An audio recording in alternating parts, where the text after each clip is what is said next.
Okay, so in short, when veterans came back from the post 9/11 wars, there was a lot of involvement in the criminal justice system. So in 2008 in Buffalo, New York, they stood up a program called the Veteran Treatment Court. And that's basically if you, and I'm oversimplifying it obviously, but if you get arrested for a DUI and you've been in the military and deployed, then you can go into this court program. But you go in there and it has different components to it, such as like clinical requirements for individual and group.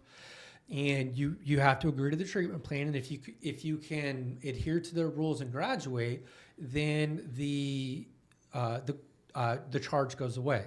So it's spread and it's gone absolutely wild.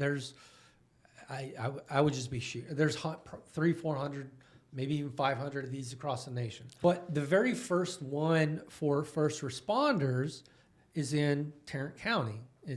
Small and world. So and again, I'm not a lawyer, but they pretty much cut and pasted the language from the veteran program and they applied it to public safety employees. And that gave authority to the local jurisdictions to try and figure out, or it gave them the ability to start their own. So what happened after that, the Commissioner's Court in Tarrant County, they did their magic and they agreed to let it happen if a judge came through.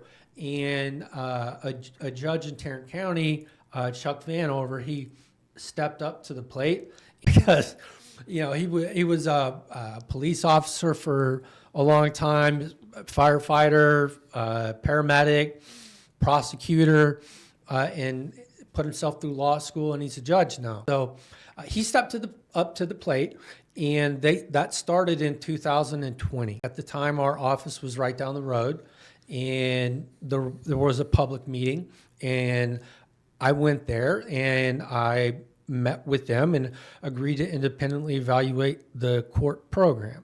And we had an article published in April of this year that shows that, their approach works. It reduces depression, thoughts of taking their own life, anxiety, PTSD, and it increased resilience. So we're trying to really push that and have other jurisdictions start it. There's been an extreme amount of reticence from media outlets.